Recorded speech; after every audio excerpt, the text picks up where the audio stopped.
네, 안녕하세요. 두꺼비 세무사입니다. 오늘 모신 분은 연금 일타 강사라고 할 수 있죠. 네, 이천 대표님 모셨습니다. 대표님 인사 한 말씀 한마디 부탁드리겠습니다. 네, 안녕하세요. 희망재무설계 이천 대표입니다. 저는 기업이나 공공기관에 주로 은퇴재무설계 강의나 자산관리 강의를 주로 하고 있고요. 간간히 좀 책을 쓰고 있습니다. 요번에 이제 직장인들 노후준비서로 벼락치기 연금 수업이라는 책을 썼는데요. 오늘 인사차, 소개차 이렇게 나오게 됐습니다. 벼락치기 연금 수업에서 연금부터 세금까지 한 권으로 이제 노후 준비하는 준비를 좀 해주셨는데, 그러면 진짜 저도 이제 사실 은퇴자분들 그런 강의, 뭐 공공기관이나 대기업이나 세금 강의로 저는 가는데, 보면 같은 강의하시는 분들 책자 이렇게 만들잖아요. 네. 연금 섹션 쪽이 확실히 무조건 있어요. 예. 그래서 가면 5060 분들이 아마 많으실 것 같은데, 그분들 막상 이래 상담하다 보면 그분들이 어떤 준비 상황 이런 거 알게 되잖아요. 근데 느낌이 이 대표님이 깨우친 바가 있어서 책 제목에다가 벼락치기를 넣을 정도면 예. 분명 이렇게 뭔가 상황이 있을 것 같은데 말씀 좀 해주시죠. 일단 제가 이제 사실 이번에 이제 벼락치기 연금 수업을 이제 쓴 거는요. 우리가 이제 노후나 이런 거 생각하면 너무 불안하게 생각하시는 분들이 많고 준비에 대한 자신감 같은 부분들이 없어요. 사실은 이 책을 쓴 가장 큰 이유는 자신감을 심어드려서 지금부터라도 벼락치기로 노후 준비를 해도 충분히 여태까지 열심히 직장생활 하시면서 쌓아놓은 게 있기 때문에 방향만 잘 잡으면 충분히 준비할 수 있다는 취지에서 이제 제가 이 책을 쓰게 됐고요. 사실은 이제 직장인들 같은 경우는 뭐 자영업이나 프리랜서 하시는 분들은 좀 다르겠지만, 직장인들은 뭐냐면 내가 애써 노후 준비를 하지 않더라도 직장을 열심히 다니면 자연적으로 쌓이는 자산들이 있어요. 그게 이제 평소에 자기 본인이 이게 노후 준비 상품이다 생각 안 하지만, 우리가 이제 국민연금이라는 부분이 있고, 그다음에 퇴직연금 또는 이제 퇴직급여죠. 그렇죠. 퇴직금 받으시는 분들, 이런 분들이 뭐 내가 특별히 이게 노후 준비하려고 쌓아놓은 건 아니지만 직장을 열심히 다니다 보면 이렇게 쌓여 있는 자산 아닙니까? 그렇죠. 근데 거기에 대한 인지를 잘 못하세요. 그래서 저는 직장 생활을 이렇게 하시다 보면 어느 순간 뭐 저희가 이제 20대도 그렇고 30대도 그렇고 40대도 그렇고 각각 노후 준비 못할 이유들이 다양해요. 20대는 이제 결혼 자금 마련을 해야 되고, 30대는 이제 결혼해서 내 집 마련하고 아기 낳고 양육시켜야 되고, 네. 40대가 되면 이제 애가 크니까 사교육비 들어가고, 네. 그다음에 이제 대출 받았으니까 원리금 나가잖아요. 그러다 보면 어느새 이제 50이 되는 거죠. 그러면 이제 큰일 났다, 이제 발등에 불이 떨어졌다 이렇게 생각하지만, 그래서 노후 준비에 대해서 걱정하지만 50대까지 직장생활 열심히 했다 그러면 나도 모르게 쌓아놓은 자산이 있기 때문에, 이제부터 중요한 건 뭐냐면 50대는 정말 마지막 골든타임이거든요. 이 골든타임에 이제 어떻게 잘 준비냐에 따라서 노후가 이제 많이 바뀌는데, 기본적으로 국민연금이나 퇴직연금만 정도 갖고도 기초적인 생활은 가능해요. 근데 거기에 더해서 이제 뭐냐면 개인적인 준비도 더 필요하고요. 그래서 이제 제가 이제 두 가지 정도를 좀 더 준비하시라는 관점에서 이 책을 썼는데요. 일단 개인연금 준비를 하셔야 되고, 그다음에 그냥 준비하셨다고 끝나는 게 아니고 이걸 어떻게 하면 좀 더 잘 운영하면 같은 금액이라도 나중에 더 큰 효과를 볼 수 있으니까요. 요 한 부분 하고요. 또 하나 이제 퇴직금 제도가 있으신 분들은 어쩔 수 없지만 퇴직연금 제도가 있으신 분들도 마찬가지로 그냥 방치하는 거하고 내가 여기에 관심을 갖고 1%라도 수익률을 높이려고 노력하는 거하고는 완전히 좀 미래가 달라지거든요. 특히 우리가 입사해서 20, 30년 후에 퇴직을 하지 않습니까? 여기 수익률 1% 차이가 몇 천만 원에서 억 단위 차이를 만들어내니까 이런 부분에서 이제 우리가 관심을 가져야 되는 부분이고요. 그래서 이 방송을 보시는 시청자분들께서도 나 노후 준비 못해서 걱정이야 이런 부분 하지 마시고 준비 많이 돼 있으시니까 지금부터 가진 자산하고 앞으로 좀 추가적으로 조금 더 노력해서 하신다 보면 우리가 노후를 걱정으로 바라볼 게 아니고 노후를 자신감을 갖고 행복하게 즐길 수 있는 준비를 할 수 있다고 저는 생각을 합니다. 그래서 보시게 되면 여러분들 벼락치기라는 말이 근데 벼락치기라는 말은 결국은 가능하다라는 얘기니까, 그렇죠. 대표님의 말이 지금 많이 와닿는 것 같아요. 이게. 그리고 이제 노후자금 사실 뭐 10억 원 있으면 돈 걱정 없다고 하는데 10억대 있기가 정말 쉽지가 않은데. 그렇죠. 우선은 대표님 궁금한 게, 대표님이 이제 노후 생활 저 걱정됩니다 라고 하시는 분들 중에 진짜 이게 10억 정도 세팅되신 분들이 있습니까? 그래서 이제 우리가 일단 10억 갖고 노후가 충분하냐. 사실 2000년대 초반에 10억 만들기라는 게 열풍처럼 엄청 불었어요. 열풍이었잖아요. 그렇죠? 네. 그때는 부자의 기준이 10억이었습니다. 그래서 아마 이 방송 보시는 선생님들께서도 한번 도전은 해봤을 것 같다는 생각은 들어요. 하지만 달성하기는 쉽지 않았고 그 10억이 지금 최강 기념으로 한 3, 40억 정도 되는 것 같습니다. 근데 사실은 뭐냐면 저희가 이제 10억 이게 자산으로 접근해서 10억으로 노후가 충분하냐고 물어보면 충분할 수도 있고 충분하지 않을 수도 있습니다. 그런데 왜 이 자산을 갖고 있냐고 물어보면 얘기가 좀 달라지는 거죠.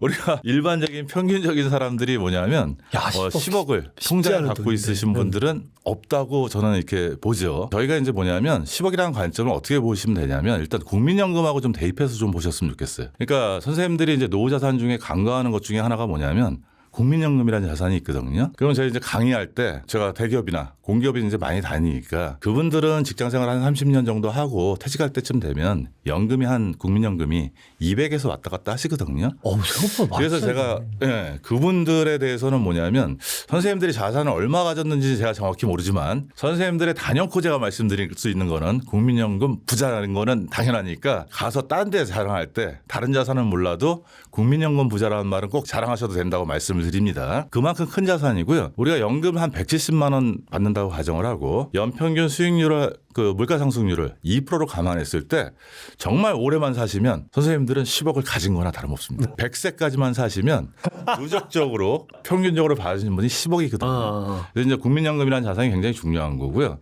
하나 예를 들어보겠습니다. 내가 60세 퇴직하는데 앞으로 30년 동안 노후 생활을 해야 되고 그다음에 국민연금 한 150만 원 정도 나오고 필요한 생활비는 한 350 정도라고 가정을 하면 사실은 이제 150은 준비가 된 거니까 필요한 데서 준비된 거 빼면 국민연금만 놓고 부족한 분이 200 아닙니까? 이 200을 1년 동안 하면 2,400이고요. 10년이면 2억 4천. 뭐 30년이면 7억 2천이니까 10억 갖고 노후 준비 충분합니까 하면 충분하죠. 국민연금을 생각하면. 그다음에 이제 국민연금이라는 자산은 매년 물가 상승률에 따라서 화폐 가치를 보존해 주니까 내가 65세 시점에 150을 받으면 사망할 때까지 150을 받는 거예요. 그러니까 물가 걱정은 안 해도 됩니다. 나머지 10억에 대해서는 뭐냐면 최소한 우리가 운용을 해야 될 거니까 뭐 한 20, 30% 두세 배 이렇게 올리면 좋겠지만 연평균 물가 상승률 플러스 알파 정도만 올리더라도 10억이면 충분히 저희가 준비할 수 있다는 얘기죠. 단 뭐냐면 제가 세무사한테 말씀드리고 싶은 얘기는 뭐냐면 이게 10억이 충분하지만 우리가 일반적인 사람들이 평균적으로 통장에 갖고 있기는 굉장히 어려운 숫자죠.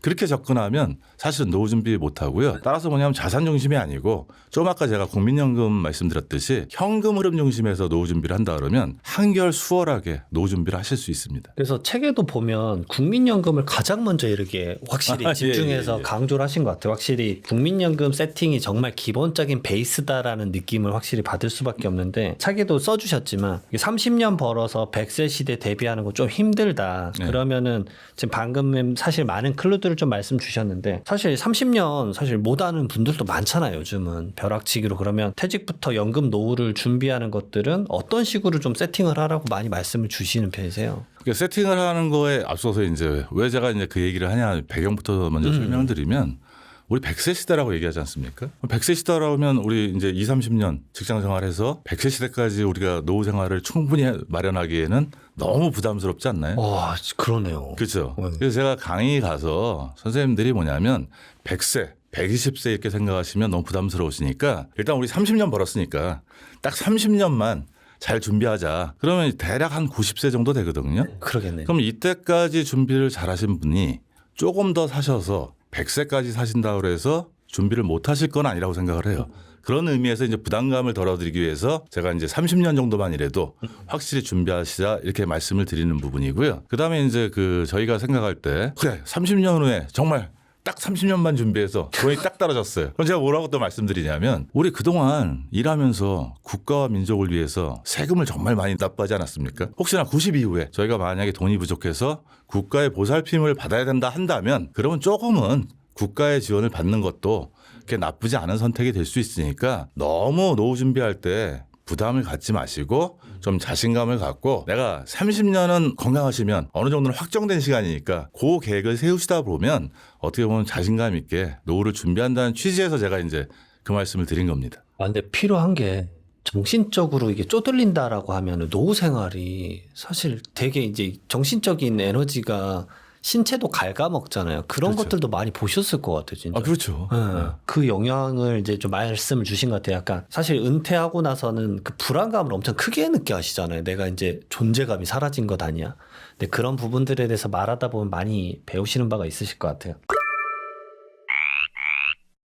그리고 연금 준비 영수니까 나의 노후 생활비를 좀 파악을 해라. 이렇게 이제 말씀을 책에다가 여기 써주셨어요. 네. 이게 현실적인 노후 생활비 아까 어느 정도 말씀은 주셨는데 이게 데이터적으로 좀 보면은 이제 얼마 정도일까 그걸 한번 말씀해 주시죠. 일단 제가 이제 기업이나 공공기관에 가서 강의를 할 때 질문을 드린 게 한 두 가지가 있어요. 노후 준비 많이 하셨습니까?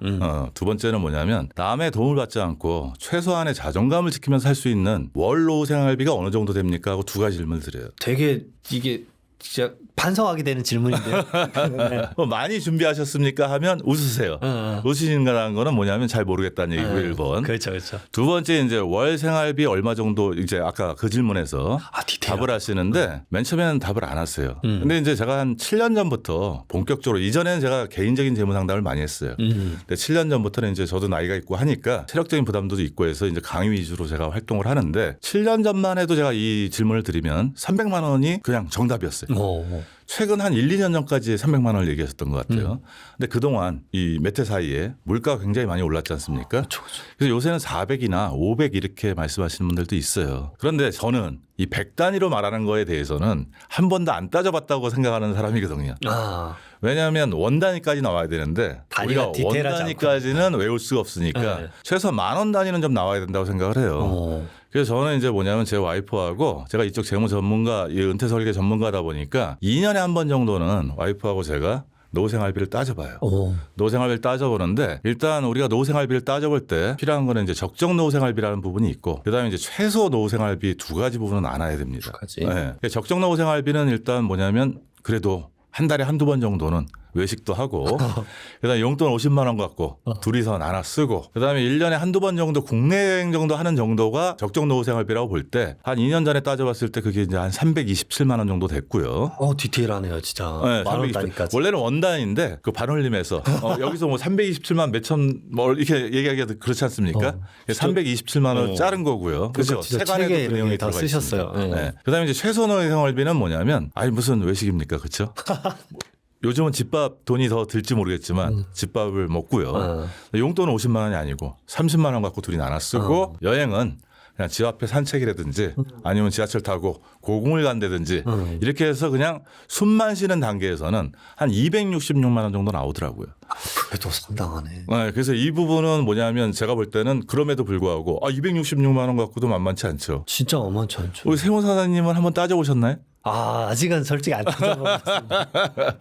그래서 요즘 많이 이제 연금하시는 분들 얘기 듣다 보면은 이거 정신 차려야겠다. 나 지금부터라도 준비 좀 해야 되겠다. 이 생각을 좀 합니다. 그러면 이제 저처럼 따져보신 분들도 있고 사실은 뭐냐면 세무사님도 숫자를 다 하다 보니까 숫자만 보면 거부감이 드시는 분들 있잖아요. 네. 그런 분들 같은 경우는 저희가 참고할 수 있는 자료가 국민연금공단에서 2년에 한 번씩 노후보장 패널이라 해서 설문조사 비슷한 걸 해요. 그래서 이제 2023년에 발표한 자료가 작년 말에 2024년 말에 지금 2026년이죠. 그래서 전체 평균이 부부의 적정 노후 생활비가 대략 한 296만 9천 원 정도 되고요. 그다음에 이제 서울 같은 경우가 한 337만 원 정도 됩니다. 그러니까 광역시 도는 그거보다 좀 안 되고요. 그래서 요거를 이제 평균적으로 보시면 되는데 한 가지 더 보셔야 될 게 있어요. 뭐냐면 제가 아까 질문 드릴 때 남한테 도움을 받지 않고 최소한의 자존감을 지키면서 살 수 있는 노후 생활비 얼마냐고 질문 드릴 때 중요한 건 뭐냐면 내가 60세 은퇴 생활을 시작하던 65세 시작하던 그때 시점의 숫자예요. 그러면 뭐냐면 해가 지나갈수록 물가 상승률에 따라서 명목 금액은 증가하게 된다는 얘기죠. 그렇죠. 다행히 우리가 가진 자산 중에 뭐가 있냐면 국민연금은 처음 받을 때 그 금액이 끝까지 지켜지니까 신경 안 써도 되는데 우리가 그 공단에서 1차 조사를 언제 시작했냐면 2005년에 시작했어요. 그럼 2005년에 부부의 적정 노후 생활비가 150만 원 정도 된단 말이에요. 근데 10차 조사가 2023년이니까 불과 18년 만에 뭐냐면 296만 6천 원이니까 2배 정도로 갔다는 거예요. 2배가 됐네, 진짜. 그래서 우리가 노후 준비하고 노후 생활비 따질 때 놓치지 않아야 될 거는 그냥 숫자 300만 원, 400만 원이 중요한 게 아니고 스타트는 그 시점이지만 시간에 따라서 물가 상승에 따라서 명목금액이 늘어난다는 거. 다행히 뭐냐면 우리가 가진 자산 중에 국민연금이 그 일부를 방어를 해주고 나머지는 그래도 우리가 조금 투자를 해서 물가 상승률만큼 되는 플러스 알파 정도 되는 그런 수익을 올릴 노력은 좀 하셔야 된다. 이게 좀 시사하는 바라고 볼 수 있습니다. 그래서 지금 은퇴가 하셨을 때 어찌됐든 약간의 자산을 불릴 수 있는 투자 지식을 익힌다라는 메시지는 진짜 중요하겠어요, 진짜. 그렇죠. 네, 가만히 있어버리면 사실 약간 잠식당하는 느낌이 돼버릴 테니까. 사실 여기서 또 본격적으로 말씀하시는 게 그러면은 이제 연금 준비할 때 말 그대로 투자도 하지만 절세 계좌 활용을 해야 된다. 예, 중요하게 말씀을 좀 해주시는데 그래서 필수 통장으로 권하는 거 꼭 있으시잖아요. 이게 이제 뭐 어떤 건지 말씀을 좀 해주시죠. 저희가 이제 노후 준비 관점에서 이렇게 볼 때, 그다음에 이제 저희가 20대도 30대도 40대도 꼭 노후 관점 아니더라도 노후 준비에서 우리가 연금저축펀드나 IRP나 ISA나 이런 거 하려면 하기 싫어요. 특히 20대 30대는 안 해요. 아니 노후 준비가 뭐 이제 시작했는데 네. 근데 그들도 요새 좀 바뀐 게 뭐냐면 약간은 합니다. 사실. 부모님의 노후를 보면서 내가 빨리 시작하는 게 유리하겠구나 이런 생각을 하기 시작해요. 제가 요즘 그 느껴요. 부모님 70대고 자녀 10대인데 진짜 요즘 처음으로 노후 생활에 대한 고민을 합니다. 사실. 그렇죠. 예. 그래서 제가 이제 20, 30대 자산관리 강의 가서 절세에 대해서 얘기할 때 절세 상품에 대해서 얘기하지 않습니까? 그들한테 노후 준비하라고 IRP하고 연금저축펀드 가입하라면 절대 하기 싫어요. 근데 중요한 건 뭐냐면 세액공제죠. 네, 맞아요. 그러니까 납입 금액에 우리가 5,500만 원 기준으로 해서 이상이 되면 13.2%, 네. 그 이하는 16.5% 세액공제를 받으니까 40대까지는 그냥 다른 거 생각하지 말고 세액공제만 내가 받을 수 있는 만큼 그 통장에 넣었다가 빼지 않을 만큼만 꾸준히 쌓다 보고 그러다가 이제 50대가 돼서 내가 노후 준비가 필요할 때가 되면 그 통장 속에서는 이미 많은 자산이 확보돼 있다. 거기에 뭐냐면 플러스 알파에서 우리가 좀 더 준비를 잘하고 이제부터 그거는 세액공제가 일목적이 아니고 이제는 노후 준비 계좌라고 생각하고 저희가 이제 이걸 준비해야 된다 이렇게 얘기를 합니다. 그래서 저는 이제 노후 준비할 때 필수 통장은 국가가 이제 우리한테 세금적인 이익을 주는 건 국가가 우리를 되게 불안해하지 않습니까? 우리 노후가 굉장히 어려울 것 같고 근데 우리나라가 뭐냐면 OECD 노후 빈곤율 1위라고 뭐 계속 지키고 있지 않습니까? 그러니까 국가에서는 뭐냐면 연금 계좌에 대해서 세제 혜택을 주고 기본 원리는 그래서 연금으로 받으면 그 세제 혜택을 그냥 갖고 가고 만약에 네가 연금으로 안 갖고 일시금으로 가져가면 세제 혜택 줬던 거를 다 뺏겠다. 이런 어떤 기본적인 개념을 갖고 있지 않습니까? 그래서 이런 개념이니까 일단 기본적으로 연금저축펀드나 IRP 계좌가 좀 필요할 것 같고요. 투자 성향에 따라서 좀 더 적극적으로 하시는 분들은 연금저축펀드를 하시면 될 것 같고 그렇지 않은 분은 IRP를 하는데 50대 같으면 저는 이제 어떤 생각을 하냐면 이제 그래도 기본적인 의무들은 끝나고 노후 준비할 수 있는 마지막 골든타임이잖아요. 이때 놓치면 정말 안 되니까 다른 거는 좀 차치하더라도 애들 학원비는 조금 줄이더라도 뭐냐면 연간 연금계좌 불입 한도가 1,800만 원이니까 그렇죠. 월로 한 사람은 150 정도 되거든요. 이걸 다 놓으시던지 그것도 아니면 최소한 급여가 많으니까 꼭 굳이 세금으로 낼 필요 없잖아요. 그러니까 900만 원 채워서 세액공제 한도 그 정도 누시는데 일단 우리가 연금저축에 연간 세액공제 한도는 600 정도밖에 안 되니까 뭐냐면 그렇게 이용할 때는 연금저축펀드에 600 넣고 IRP에 300 넣어서 900을 채워서 세액공제 이렇게 받으시잖아요. 근데 우리 연말정산 지금 끝났을 거예요, 지금. 네, 끝났죠. 끝나서 환급금 받으셨을 거예요. 근데 이분들이 이거를 꽁돈으로 생각하세요. 세무사님 이게 꽁돈인가요? 이거는 아니죠. 수익률이라는 생각을 해야 되는데. 네. 이게 당연히 돌아온다 생각을 하실 때가 많더라고요. 이걸 뭐 재투자를 한다거나 이런 식으로 관점을 가져가야 되는데. 원래 내 소득이잖아요. 네. 그렇죠. 내 세금을 떼놓은 거가 많이 떼놨기 때문에 주는 거잖아요. 그렇죠. 그러니까 이것도 추가해서 뭐냐면 IRP나 세액공제 받은 돈을 연금저축펀드에 놓고 활용하신다 그러면 맞습니다. 저는 조금 더 부담 없이 이렇게 갈 수 있는 거고요. 그 여행 한번 갔다 와서 다 끝내버리면 너무 허무하잖아요. 그럼 어떤 돈을 과연 우리가 연금저축펀드와 IRP 계좌에 넣어야 될지 우리 뭐 남는 돈 갖고 저축하려면 남는 돈 없지 않습니까? 그러니까 이런 부분들도 놓치지 않으시고 좀 적극적으로 활용하셨으면 좋겠습니다. 만약에 그러면 뭐 좀 늦었다 하더라도 연금저축에다가 이제 5, 60대는 얼마씩 만약에 넣기 시작한다. 뭐 이제 초반부터 넣었으면 사실 많이 있었을 텐데 상황에 따라서 좀 시츄에이션은 다를 것 같은데 어떻게 좀 말씀드리세요? 좀 아예 늦었다. 젊었을 때부터 넣었으면 좋았는데 네. 아이고 대표님 이제 분명 이런 분들이 있을 것 같거든요. 우리가 그냥 딱 맥스치까지만 많이 말씀드리면 저는 아니 왜냐면 연금계좌 불입 한도가 일단 정해져 있으니까 1,800 정해져 있으니까 네. 이왕이면 다 넣었으면 좋겠고 그래서 원로 한 사람 150이거든요. 다 넣었으면 좋겠고 사실은 50대도 요새 늦게 결혼해서 안 끝난 분들이 많아요. 게다가 아까 이제 그 세무사님도 부모님 얘기하셨잖아요. 네. 그럼 50대 부모님은 연세가 더 많으실 거 아니에요.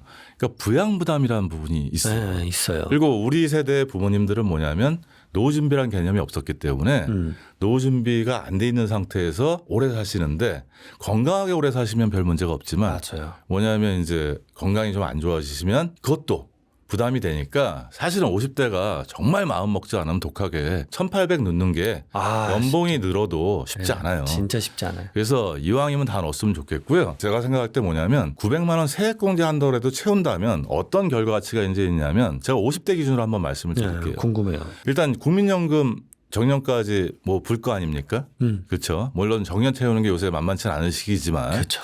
일단 퇴직금 돼 있지 않습니까? 그래서 제가 그거 갖고 아까 기본적인 생활은 가능하다고 얘기했잖아요. 여기서 우리가 50세 10년 동안만 저희가 예를 들어서 세액공제 한도를 채워서 돈을 든다고 치면 일단 원금이 900만 원씩 10년이면 9천 아닙니까? 9천에다가 세액공제 환급금을 그냥 그 시기는 연봉이 높을 때니까 16.5%가 아니라 13.2% 적용받으실 거예요. 10년 합산하면 1,188만 원 정도 되고 그다음에 연평균 5%로 저희가 운용수익을 올린다면 대략 한 2,886만 원 되니까 국민연금, 퇴직연금 더해서 한 1억 3천 정도가 저희가 노후 준비가 되는 거죠.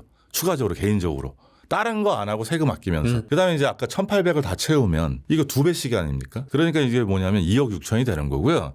사실은 40대도 빨리 시작하면 좋은 게 뭐냐면 다른 것들은 다 곱하기 연도수지만 이 운용수익은 연봉이거든요. 맞아요. 만약에 40세부터 똑같은 금액을 넣었다 그러면 2,800이 아니고 한 1억 몇천 정도가 운용 수익으로 가기 때문에 굉장히 큰 금액입니다. 제가 개인적으로 뭐냐면 시뮬레이션 한 게 좀 있어요. 연금저축펀드에 10년 정도 나입 수익 분석하고 50세부터 그러면 한 100만 원 정도 넣었을 때는 어떤 결과가 나오냐. 연평균 수익률 8%인데요. 좀 높죠. 높기는 하네요.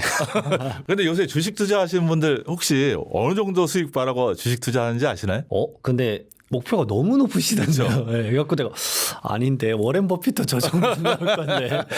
워런 버핏이 원평균 연평균 제가 20% 정도 되는 거고요. 10몇 그다음에 우리가 국민연금공단이 그래도 뭐냐면 기금운용본부가 전문가 집단 아닙니까?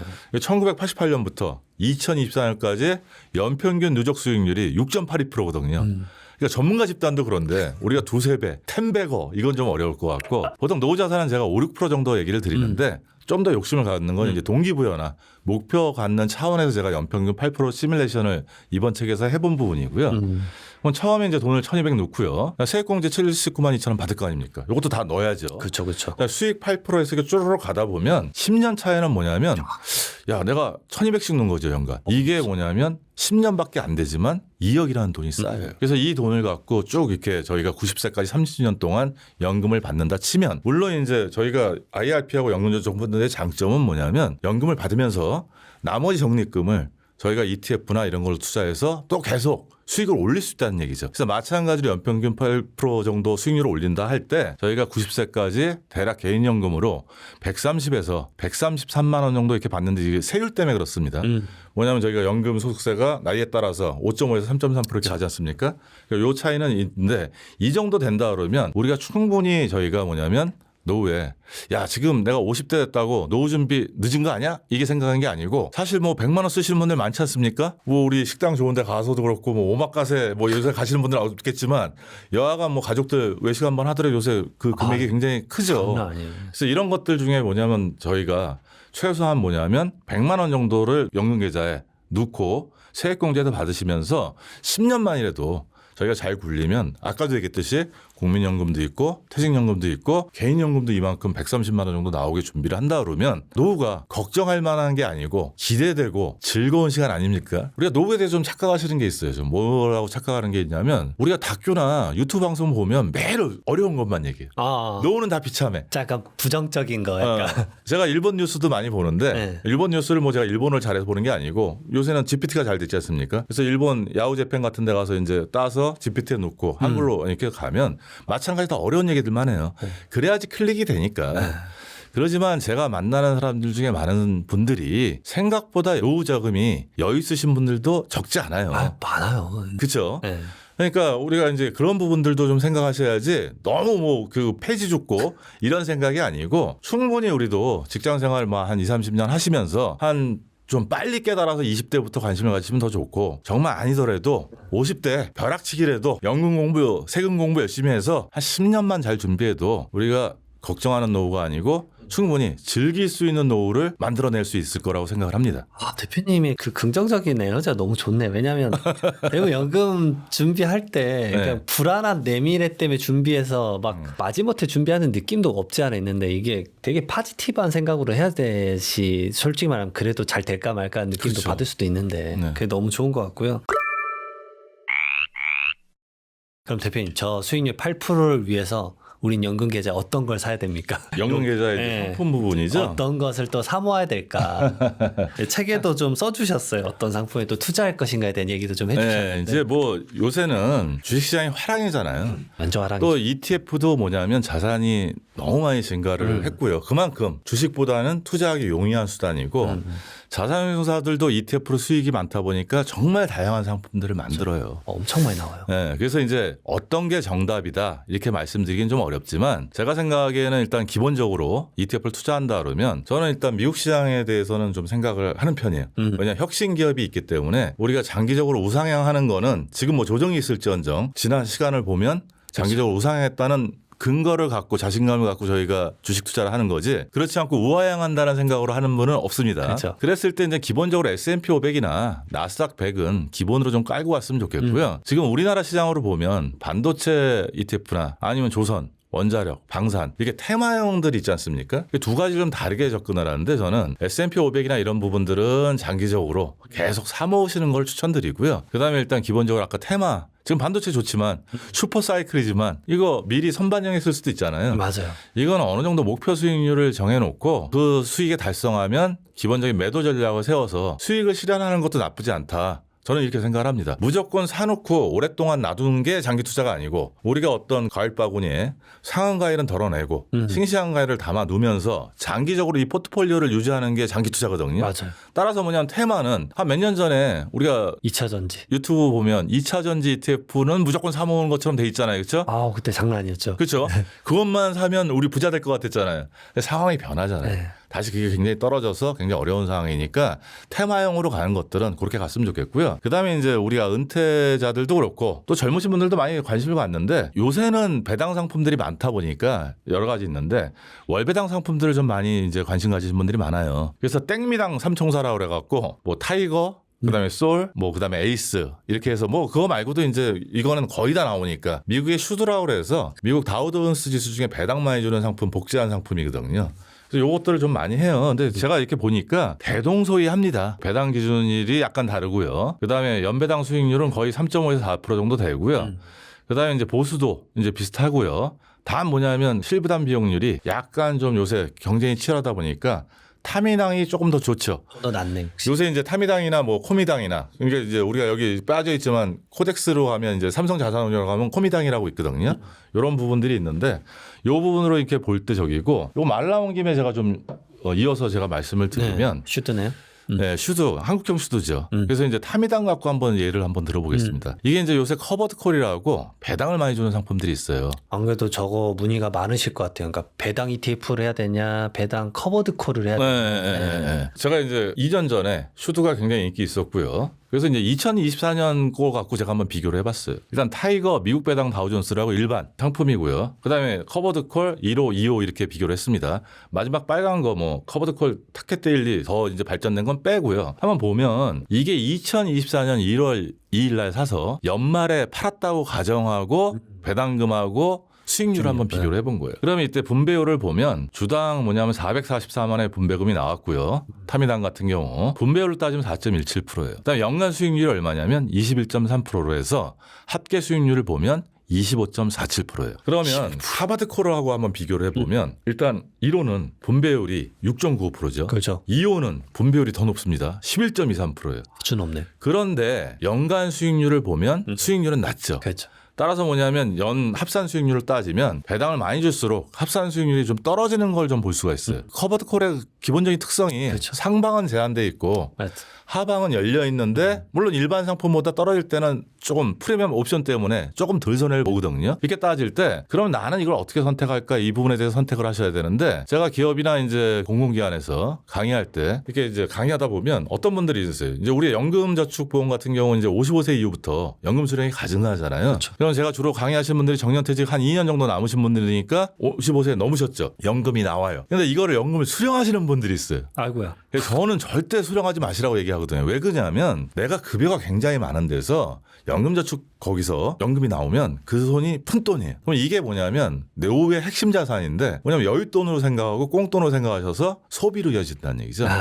그래서 저는 뭐냐면 최소한 그거를 퇴직 이후로 노후의 핵심 자산이니까 연금 수령을 미루라고 말씀드리는 거거든요. 따라서 뭐냐면 이 세 가지가 있는데 뭐 꼭 하나가 뭐 좋다 이렇게 얘기를 드리기는 그렇고 내가 지금 현금이 많이 필요하지 않으신 분들은 위에 타미당 같은 경우 한 70% 정도 담고 그래도 우리가 그 배당 나오면 좀 재밌지 않습니까? 그래서 이제 카버트콜 같이 배당 나오는 것들을 한 20-30% 담아서 이렇게 가면 되고요. 은퇴자들 같은 경우는 거꾸로 가시는 게 좋죠. 카버트콜 같이 일단 현금으로 만들어주는 상품이 주력이 좀 되면 좋고 그다음에 이제 수익률도 좀 고려해야 되는 부분이 있으니까 저희가 타미당 같은 거를 20-30%로 한 상품을 놓고 비교한다면 이렇게 한다 그러면 제가 볼 때 연금 수령 전략에서는 이렇게 가는 부분이고 사실 지금 월배당 상품은 이거 말고도 무지하게 많아요. 네, 저는 개인적으로는 뭐 상장 리츠나 이런 상품도 나쁘게 생각하지 않거든요. 그러니까 옛날에 한 3-4년 전 리츠가 굉장히 인기 있었어요. 그렇죠. 뭐 롯데 리츠 뭐 그런 것들이 인기가 있었잖아요. 근데 여기 이제 관심이 없어진 거는 뭐냐면 금리 문제도 있었고 그다음에 월배당 상품이 많이 나와서요. 그러니까 월배당이 나올 때 이 월배당은 어떻게 생각하셔야 되냐면 내 노후에 국민연금, 퇴직연금 이런 거 현금으로 맞춰서 아까 말씀드린 월생활비하고 맞춰서 부족분을 메꾸는 현금 흐름 용도로 생각할 때 가장 올바른 선택을 하실 수 있을 거라고 생각을 합니다. 땅은 이제 비율 자체를 좀 섞어가지고 네. 활용하시란 말인데 또 이런 것도 물어보실 것 같아요. 내가 지금 너무 대형 평수에서 지내는데 이걸 좀 노후 생활 유지비나 이런 게 들어가니까 집은 좀 다운사이징하고 결국 이제 어느 자금이 남을 텐데 요거를 재투자를 한다 그러면 어떤 방식으로 하면 좋을까? 그러니까 이제 집이 있으신 분들이 우리가 이제 많이들 보면 주택연금 얘기들을 많이 하세요. 저는 근데 이제 주택연금은 마지막 선택지라고 생각을 해요. 마지막 선택지. 왜냐하면 주택연금은 모기지잖아요. 네. 그러니까 이제 비용이 발생하는 거란 말이에요. 사실상 대출이죠. 일단 보증 비용이 발생을 하고 그다음에 매달 받는 연금이 대출금이잖아요. 월복리로 대출 이자가 붙어요. 그다음에 게다가 지금같이 금리가 높으면 그 이자가 굉장히 상당히 세죠. 근데 물론 연금을 받으면서 내가 연금에서 그 부분을 내는 건 아니에요. 나중에 쌓였다가 정산을 하게 되는 거죠. 그렇죠. 상속돼. 그러면 저는 일단 다운사이징을 먼저 권하는데 일단 요 표를 한번 보시면 이게 이제 주택연금에 3억짜리 집을 놓고 6억짜리, 9억짜리, 12억짜리 집을 넣었을 때예요. 공시지가. 그 시가로. 70세 시점에. 또 너무 빨리 시청하면 뭐냐면 비용이 너무 많이 드니까 70세 시점이라고 제가 주택연금을 말씀드리는 가장 큰 이유는 내가 70세 정도가 되면 퇴직연금이나 개인연금이나 이런 현금이 어느 정도 끊기는 시대가 올 때 다행히 내 집이 있을 때 다른 선택지가 없고 그 집에 살면서 연금으로 뭐냐면 내가 현금을 만들 때 주택연금을 신청할 수가 있어요. 그래서 신청하시면 70세에 3억짜리 집은 한 89만 2천 원 정도 나오고요. 9억짜리 집은 한 267만 원 나오죠. 그럼 한 20년 수령액을 비교하면요. 그 가격보다 낮아요. 그렇죠. 이게 사실은 10억짜리 집도 마찬가지고 그 차이가 더 벌어져요. 이게 뭐냐면 비용으로 반영될 가능성이 굉장히 높다는 얘기죠. 그러면 저희가 예를 들어서 3억짜리, 6억짜리 집을 주택연금이 최선이라고 해서 넣었을 때 비용은 당연히 감안은 해야 되지만 비용 생각을 안 하고 내가 받는 연금액만 갖고 계산할 때는 이게 과연 맞는 선택지일까 하는 부분이 들어요. 그래서 저는 이제 어떻게 말씀을 드리냐면 일단 뭐냐면 저희가 집이 크면 관리하기가 되게 힘들잖아요. 노후 3대 바보 중에 하나가 뭐냐면 자녀들이 우리 집에 와서 자고 갈 거라고 생각하시는 부모들이 계시잖아요. 근데 요새 뭐 교통도 발달하고 뭐 이래서 이제 자고 가시는 분들 없잖아요. 그렇죠? 그래서 하다 보니까 이제 뭐냐 큰 집에 있으면 부대 비용이나 어떤 집은 뭐냐면 큰 집 유지하느라고 히터도 잘 못 켜요. 관리비 많이 들어가니까. 그래서 하는 부분이고 그 다음에 뭐냐면 저는 제가 이제 작년에 자양동에 살다가 애들이 이제 이 천호동 쪽에 있으면서 애들 독립을 시켰는데 따로 사니까 좀 심심하더라고요. 그래서 이제 천호동으로 이사를 하면서 사이즈를 줄여서 갔어요. 그런데 그 이전 집에서 10년 이상 살았거든요. 예. 너무 많은 짐이 있다는 얘기죠. 짐이 쓸데없는 어떤 그러니까 그 집 이사 갈 때 창고에 넣어놨던 짐이 이사 나올 때 그대로 있는 거예요. 그래서 우리가 뭐냐면 다운사이징이 뭐냐면 주택 크기만 줄이는 게 아니고 우리 노후로 들어가면 이제 좀 가볍게 사는 게 필요하거든요. 우리 언제 죽을지 모르잖아요.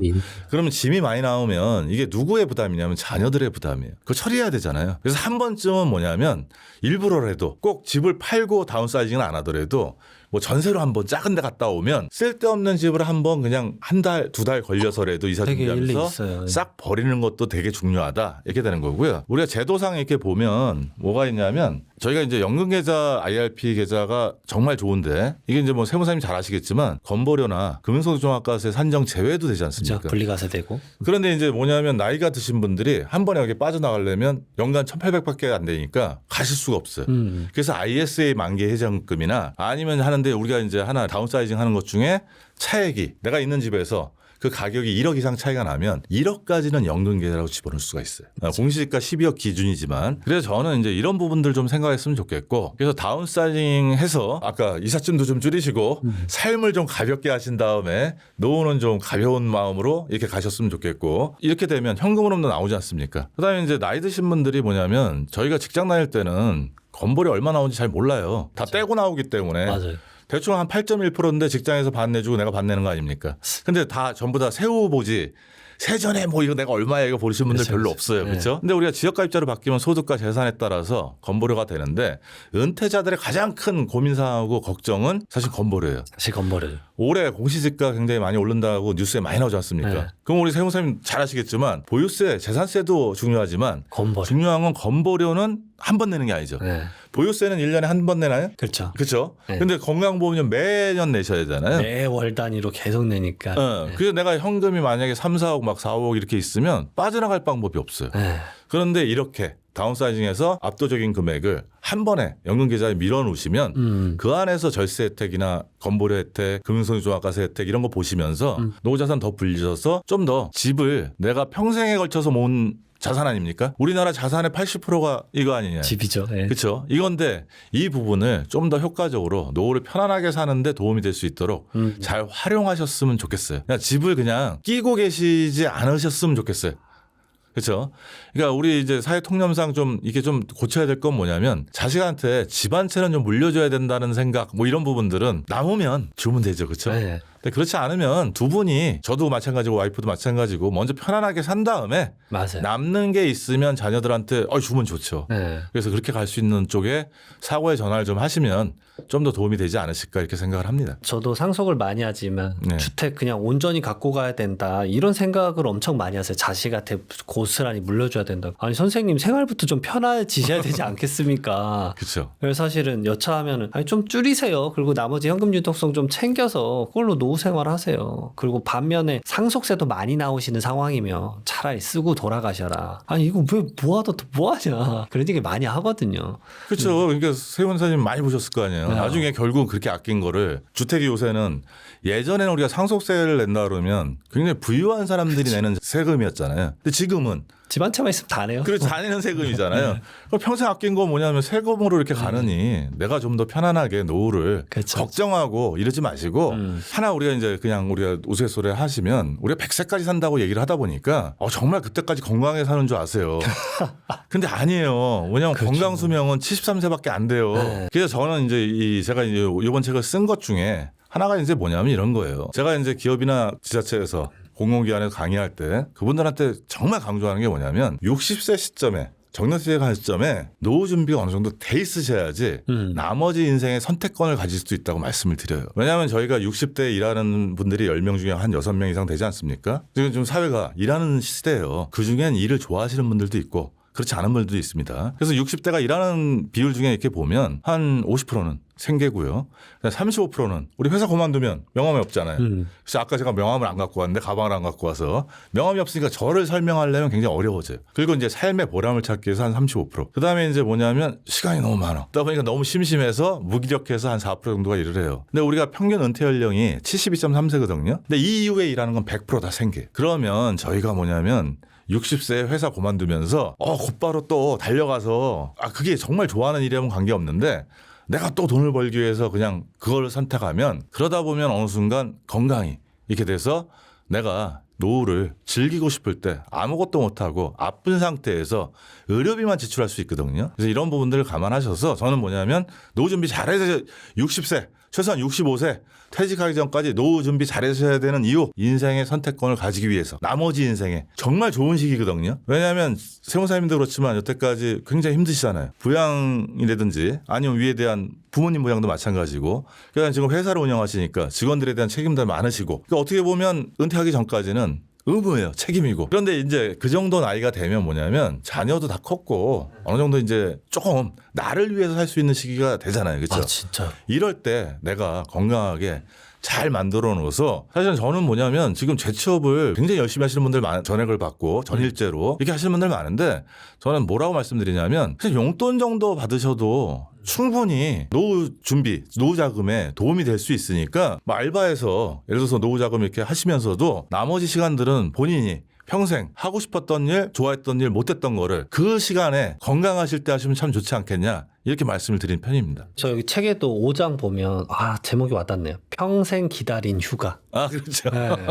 선배들의 생애에 관한 조언. 저는 이런 부분들을 대표님이 좀 아우를 수 있다라는 느낌이 좀 받아요. 그러니까 네. 단순히 어떤 수치적으로만 얘기하는 게 아니라 이게 결국 삶에 대한 태도를 많은 분들을 보면서 말을 해줄 수 있다라는 관점이 이 책에서 좀 묻어나는 것 네. 같아요. 이게 엄청 중요한 메시지인 것 같아요. 저도 상속 상담을 하다 보면 어머님들이 오시는데 아버님이랑, 그럼 제가 이래 말씀드려요. 뭐 물론 이제 제가 아직은 이제 막 그런 삶의 나이를 다 가늠할 수는 없겠지만 워낙 많이 하다 보니까, 아니 어머니 왜 이렇게 그렇게 지고 가세요? 그냥 평생 좀 펑펑 쓰시고 좀 즐겁게 사시고 못 먹었던 거 드시고 하세요. 그러면은 그게 근데 안 되시더라고. 안 되시는 분들도 안 되고. 근데 그게 건강을 잃을까 봐 걱정되시는 그 마음이 좀 이해가 되는 것 같아요. 진짜 중요한데 이게 참. 그리고 또 이제 대표님이 말씀하셨던 것 중에 사실 아까 어느 정도 말씀 주신 것 같긴 한데, IRP 계좌가 2개가 필요하다. 네. 네, 책에서 언급했어요. 이런 관점은 사실 많은 분들이 모를 것 같은데 어떤 관점에서 알아봐야 될까요, 이게? 그래서 요즘은 좀 많이 아세요. 그래서 이제 뭐냐면 제가 이제 2009년에 내 통장 사용 설명서라고, 그래도 그때 베스트셀러였어요.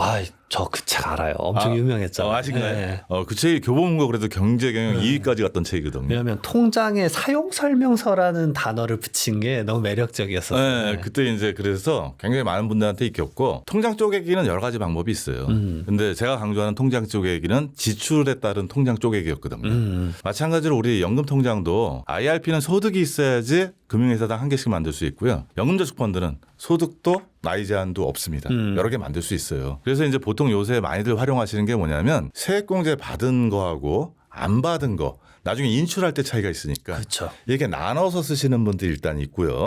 그렇죠. 그래서 이제 연금 쪼개기라는 부분이 좀 필요한 부분이 있고요. 그다음에 이제 목적에 따라서 이렇게 나눠서 쓰면 되는데, 제가 이제 뭘 강조드리냐면 일본 같은 경우는 75세를 기점으로 해서 전기 고령자 시기하고 후기 고령자 시기하고 나뉘어요. 전기와 후기. 그렇죠. 전기 때는 뭐냐, 우리가 굉장히 건강하고 굉장히 돈도 많이 쓰는 어떤 시기라면, 이제 생활비도 좀 많이 들면 후기 고령자 시기에는 뭐냐면 생활비가 줄어드는 대신 의료비나 간병비 같은 게 늘죠. 그리고 지금은 이제 60대 이상이 많이들 일을 하시고, 그래서 현역 때보다는 저축을 많이 할 수 없지만 이런 통장에다가 예를 들어서 돈을 넣어놓으시고 후기 고령자 75세 이후를 위해서 대비해서 우리가 연금저축펀드나 IRP 통장 하나를 만들어 놓고 누시면서 굴리셨으면 좋겠고요. 저는 요새 이제 은퇴하시는 분들은 굉장히 지력도 좋으시고 그다음에 건강도 굉장히 좋으십니다. 그다음에 직장 다닐 때는 뭐냐면 바쁘시고, 그다음에 우리 나이 때 또래가 어떠냐면 돈 관리를 대부분 집사람들이 많이 그러니까 사모님들이 많이 하세요. 사모님들이 많이 하다 보니까 직장생활 열심히 하는 걸 잘 모르세요. 제가 이제 강의하다 보면 ETF가 뭔지 IRP가 뭔지 모르시는 분들 태반이세요. 들어는 봤는데 뭐 이런 느낌도. 그런데 제가 강조드리고 싶은 건 뭐냐면, 이제 이 자산을 예를 들어서 3억을 놓고 저희가 방치해 놓고 아무 신경 안 쓰고 저희가 매달 2% 정도 올리면서 월 200만 원씩 찾았으면 한 15년 정도밖에 못 써요. 근데 한 6.8%? 이 정도 굴려서 저희가 간다 그러면 이게 25년, 10년을 더 쓰고 2억 이상을 저희가 더 받을 수가 있어요. 차이가 엄청 크네 진짜. 네, 그래서 제가 강조드리고 싶은 건 뭐냐면, 재테크는 뭐냐면 아무리 공부해도 아무 소용없어요. 왜 그러냐면 이게 따라가기가 되게 힘들어요. 그래서 제가 뭐냐면 이 IRP나 연금저축펀드 통장이 좋은 게 뭐냐면, 요 바구니잖아요. 이 안에다 상품 담는 거잖아요. 이게 장기 투자 습관을 기르고 좋은 투자 습관하고 그다음에 공부할 수 있는 습관이고 거기에 더해서 주식은 지금 하이닉스가 90만 원 이상 되잖아요. 한 주 사기 되게 어렵잖아요. 반도체 ETF 같은 경우 좀 많이 올랐지만 타이거 반도체 탑10 이게 지금 한 3만 몇천 원 정도밖에 안 될 거예요. 그러니까 요거 관심 있는 테마들 한 개씩 사놓고 요거 움직이는 거 보는 것도 어떻게 보면 공부일 수 있거든요. 그래서 그런 부분들에서 제가 생각할 때는 연금저축 펀드나 아니면 IRP를 꼭 한 개다. 뭐 금융회사 뭐 이렇게 해서 한 개만 갖고 노후 자금을 굴린다가 아니고 아까 세액공제 받은 거, 안 세액공제 받은 거 인출할 때 중요하니까요. 그다음에 내가 용도에 따라서 75세 이전에 쓸 거, 75세 이후에 의료비로 쓸 거, 아니면 또 뭐냐면 우리 결혼 자금으로 쓸 수도 있는 것도 있을 수도 있잖아요, 그렇죠? 그다음 우리 손주 용돈 주기 위해서 쓸 수 있는 거 있잖아요, 그렇죠?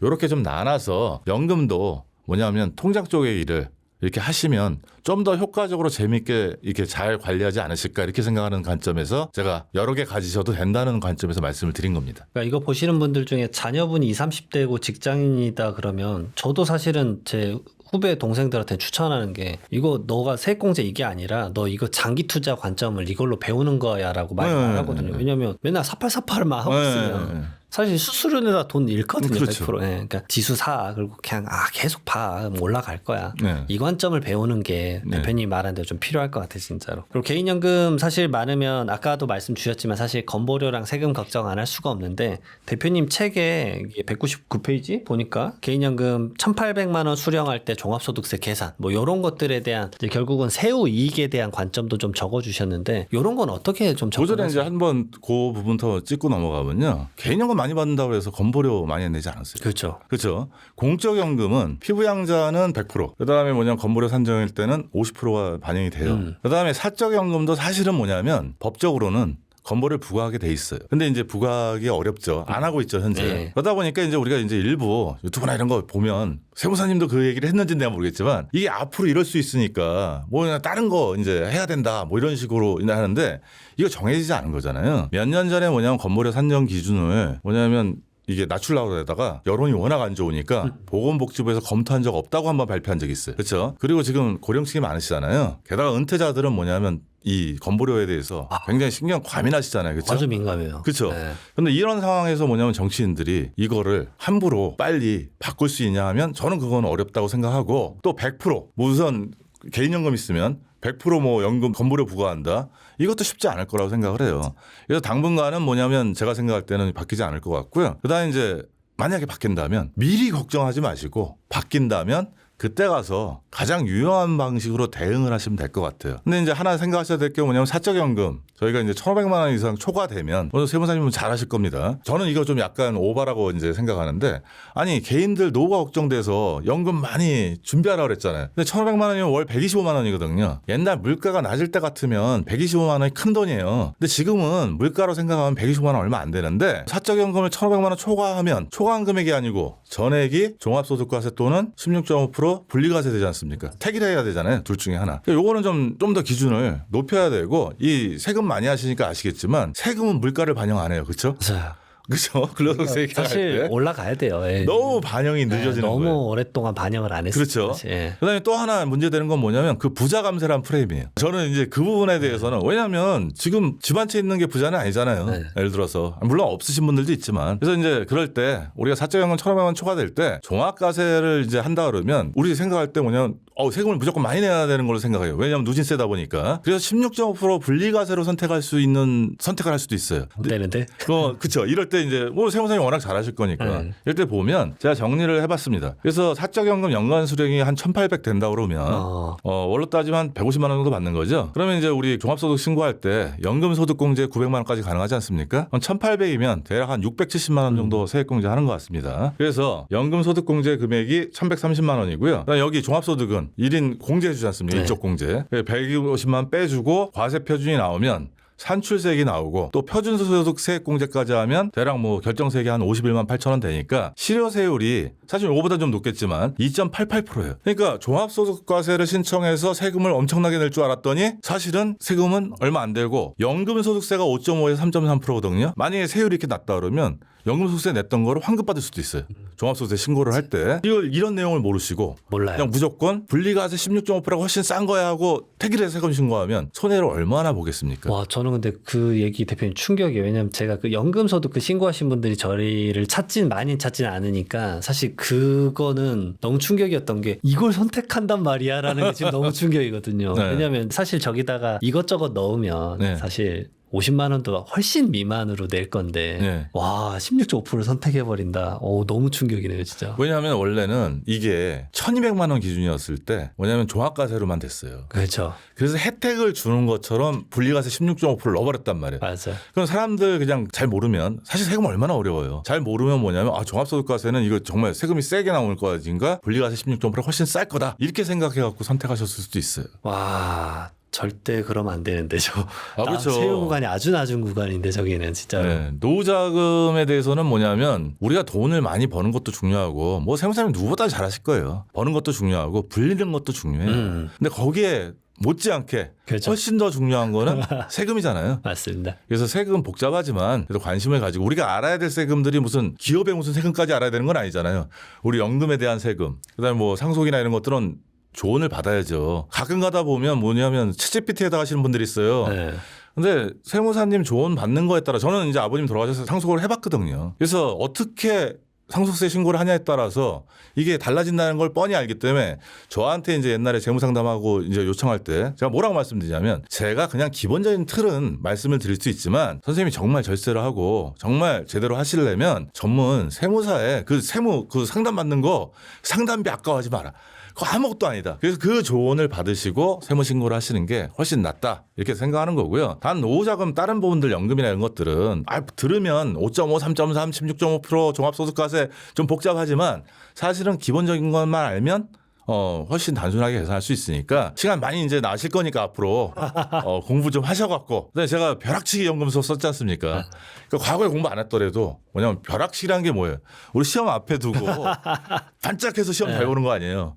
그러니까 반짝 연금 공부하고 절세 공부하셔서 노후자금 같은 금액이라도 더 효율적으로 굴리실 수 있다 그러면 훨씬 뭐 좋지 않을까 이렇게 생각을 합니다. 이찬 대표님이 쓴 이 책으로 여러분들 잠깐 하나 공부하시면은 제가 봤을 때 내용 지금 다 담겨져 있는 것 같아서 예. 충분하실 것 같습니다 이걸로.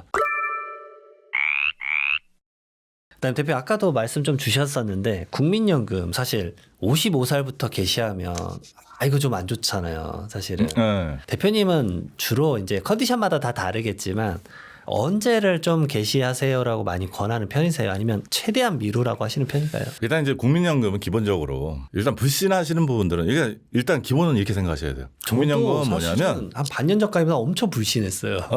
왜냐면 전 90년대 제가 이제 보험회사 영업을 했던 적이 있거든요. 그 보험회사 영업할 때 뭐냐면 국민연금에 대해서 좋게 얘기할 수가 없잖아요. 그렇죠? 그거에 불신돼야지. 네. 개인연금 상품을 많이 가입할 그쵸, 수 있잖아요. 그때는 근데 관리가 좀 불투명했어요. 그 당시에 뭐냐면 우리 평화의 땅 기억나시나요? 네. 북한에서 뭐 이렇게 한다는 거. 이런 거 할 때 국가에서 막 돈 끌어다가 뭐 제대로 이자도 안 쳐주고 네, 공포가 좀 있었죠. 막 이런 어떤 그런 부분들도 있었거든요. 근데 지금은 과거보다는 굉장히 투명하게 관리를 하고요. 기본적으로 저는 뭐냐면 국가가 망하지 않으면 연금 나오는 거고요. 두 번째 뭐냐면 민영연금 보험보다 수익률이 낮다 그러면 국민연금 없어져야 돼요. 맞아요. 이 두 가지 전제 조건은 먼저 이해를 하셔야 될 것 같고 그다음에 이제 최근에 2022년, 2023년 했나? 제가 5차 재정 추계하기 전까지만 해도 국민연금 어떻게 하면 더 많이 받을까를 많이들 고민하셨어요. 그래서 별의별 방법들을 다 썼어요. 있는 방법들을. 근데 재정 추계 나온 다음에 1955년 국민연금 고갈된다니까 갑자기 뭐냐면 불신이 이제 굉장히 팽배해졌고요. 그래서 조기연금 수급자가 지금 100만 명 아마 넘었을 거예요. 그 중에 많은 부분들이 뭐냐면 국민연금 고갈 때문이에요. 그것 때문에 빨리 빼야 된다. 네, 그렇죠. 그럼 제가 1969년생 이후로 기준으로 제가 말씀을 드릴게요. 1969년생 이후는 65세부터 노령연금, 살아서 받는 연금을 이렇게 받을 수 있습니다. 그런데 이제 땡겨받을 수도 있죠. 최대 5년 동안. 땡겨받으면 뭐냐면 연간 6%씩 감액돼서 5년 동안 30%가 감액이 돼요. 그럼 100만 원에 스타트 할 수 있는 거를 5년을 땡기면 70만 원 스타트라는 거예요. 이렇게 된다 그러면 뭐냐면 일단 손해를 보시게 되는 거죠. 그다음에 이제 국민연금은 뭐냐면 매년 물가 상승률에 따라서 연금액이 증가를 해요. 그러면 내가 100만 원에서 2%씩 증가하는 거하고 70만 원에서 2%씩 증가하는 거하고 시간이 흘러갈수록 뭐냐면 그 갭이 커집니다. 엄청 커지죠. 그 복리가 어마어마한 겁니다. 근데 요거 잘 모르세요. 그래서 제가 이제 가끔 뭐냐면 저는 이제 정말 경제적으로 어렵지 않으면 땡겨받지 마시라고 얘기하거든요. 아, 정말 경제적으로 어려우면 어쩔 수 없잖아요. 맞아요. 그래서 선택을 하시는데 땡겨받지 말라 그러는데 가끔 이러신 분들이 있어요. 저 그래도 땡겨받겠습니다. 그러면 왜요? 하고 이제 강의 때 제가 물어봅니다. 나이 들어서 돈 받았으면 뭐예요? 젊었을 때 내가 이거 받아 써야죠. 그럼 빨리 돌아가시는 분도 있으니까 그 인생관의 문제니까 저는 그거는 뭐 인생관 문제니까. 근데 가끔 뭐냐면 제가 요걸 빨리 받아갖고 S&P 수익률이 연평균 한 9% 10% 정도 되니까 투자를 잘해서 더 늘리겠습니다. 6% 감액되고 수익은 올라가니까. 제가 뭐라고 말씀드리냐면 꿈 깨시라고 말씀드려요. 왜냐하면 재무설계를 제가 하면서 2,000명 이상 상담을 했고 강의는 제가 한 500회 이상을 했습니다. 여태까지. 그 수많은 사람들 중에 그거 할 수 있는 사람은 10,000명 중에 한두 명 될까 말까고요. 한 명이 한 명 아닐까요? 그다음에 받으면 쓰지 누가 그거 투자합니까? 일단 첫 번째.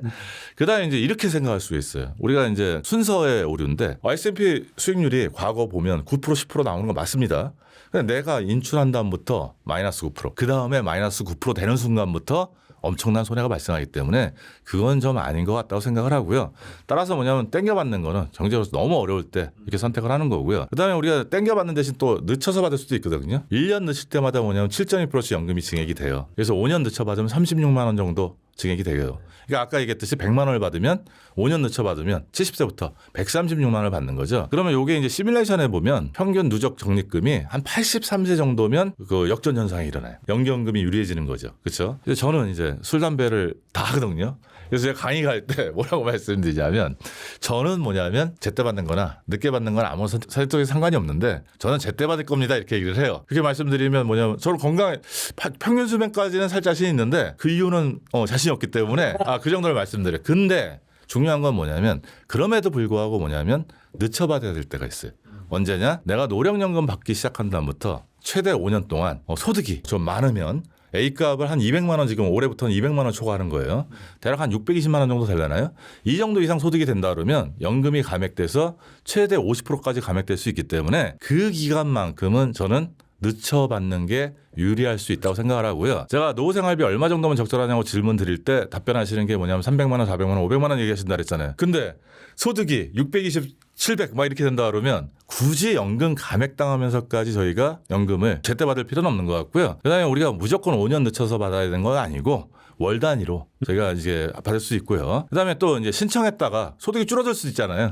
신청과 중단을 5년 안에는 자유롭게 할 수 있으니까 이렇게 가는 거고 기본적으로 저한테 물어보신다 그러면 저는 만약에 소득이 그만큼이 이상이 안 된다면 그냥 제때 받겠습니다. 이거는 결국은 개인 차이인 것 같아요, 대표님. 그렇죠. 네. 네. 대표님 끝으로 한 말씀 부탁드리고 오늘 인터뷰 좀 마무리 짓도록 하겠습니다. 근데 오늘 긴 시간 동안 이렇게 뭐 우리 세무사님이 리드를 잘해주셔갖고 별 제가 말씀. 편하게 아주 즐겁게 여기 확실히 이 채널이 인기가 있는 이유가 있네요. 우리 세무사님이 진행을 워낙 잘하시죠. 아닙니다. 저는 이제 아까 서두에서 말씀드렸지만 제가 이 책을 쓴 거는 제가 양평에서 공기업 대상으로 강의를 50세 정도 과정을 강의를 하면서 했어요. 그러니까 보통 이제 정년퇴직 2년 차를 많이들 하거든요. D-2년 강의를. 근데 그분들 강의 끝나면 강의 좋은 건 알겠는데 이제 다 늦어서 이제 가르쳐 좀 뭐하냐. 2년 남았는데. 그렇죠. 미리 알려주면 얼마나 좋냐 그래서 요새 기업들이 50세 과정을 많이들 해요. 맞아, 그렇더라고요. 네, 그래서 5년 이제 전 뭐 이렇게. 그렇죠. 네. 5년 전. 네. 그렇죠. D-5년 아니면 좀 빠른 회사들은 10년까지도 네. 하거든요. 왜냐하면 복리후생 차원에서 그냥 10년 정도 있으면 제가 이제 이번 책에서 가는 컨셉도 그 부분이거든요. 충분히 여유 있게 노후 준비를 할 수 있는 부분이 되기 때문에 또 노후 준비를 적극적으로 할 수 있는 시기고 그래서 그 양평에서 제가 이제 강의 끝나고 가면서 제가 사실은 2022년에 책을 13권째 쓰고 책 쓰는 게 이렇게 만만하진 않아서 그렇죠, 그렇죠. 이제 다시는 책을 쓰지 않겠다고 마음 먹었는데 이 책을 다시 쓰게 된 네. 계기가 그 부분이에요. 뭐냐면 서두에 말씀드렸지만 우리 노후 준비에 대해서 너무 걱정하고 노후에 대해서 너무 불안해하지 말고 50세 단기간으로도 준비하면 충분히 여유 있게 살 수 있으니까 저는 이분들을 위해서 제가 제대로 된 거 딱 필요한 것들만 벼락치기로 준비하고 벼락치기로 공부해서 절세나 자산관리 운용까지 해서 똑같은 돈이라도 좀 더 풍요로운 노후 생활을 하실 수 있도록 했으면 좋겠다 하는 취지에서 지난 겨울에 유난히 좀 한가했습니다. 그래서 유난히 한가해서 야 좋은 기회다. 그래서 책 쓴 지도 한 3년, 만 3년 됐고 이제 횟수로 따지면 4년이거든요. 그래서 이번에 책을 내면서 좋은 건 이거 같아요. 제가 이제 여태까지 책을 썼던 것 중에 많은 부분들이 사랑을 많이 받던 이유가 이론서기보다는 저 현장에서 뛰면서 그 어떤 경험이라든지 저기고요. 상담을 많이 하셨으니까. 그렇죠. 그다음에 이제 제가 지금은 뭐 어떤 상품을 판매하고 이러지 않기 때문에 객관적인 입장에서 정말 노후 준비하시는 분들 편에서 제일 유리한 게 어떤 거냐 생각해서 제가 책을 써왔기 때문에 이번 책은 굉장히 그래도 나름대로 잘 썼다고 생각하고 읽어서 그냥 노후 준비 너무 걱정하지 마시고 이 책 읽어서 노후에 정말 즐겁고 행복하고 어떻게 보면 부담이 가장 없는 시기 아닙니까? 그래서 애들 부담도 끝나고 그래서 내 인생을 그때서야 비로소 좀 즐기셨으면 하셨으면 좋겠다. 이런 마음이 가장 큰 책입니다. 대표님한테 책을 선물 받았는데 전 지금 이 5장이 너무 읽고 싶어요. 이 평생 기다린 휴가라는 표현이 너무 이게 공감이 될 것 같습니다. 많은 분들에게. 그래서 꼭 한번 여러분들 벼락치기 연금서 한번 읽어보셨으면 좋겠고요. 제가 봤을 때 대표님 또 여러 번 뵐 것 같습니다. 그때마다 인터뷰 좀 응해 주셨으면 좋겠고요. 오늘은 여기까지 마무리 짓도록 하겠습니다. 네, 감사합니다. 감사합니다.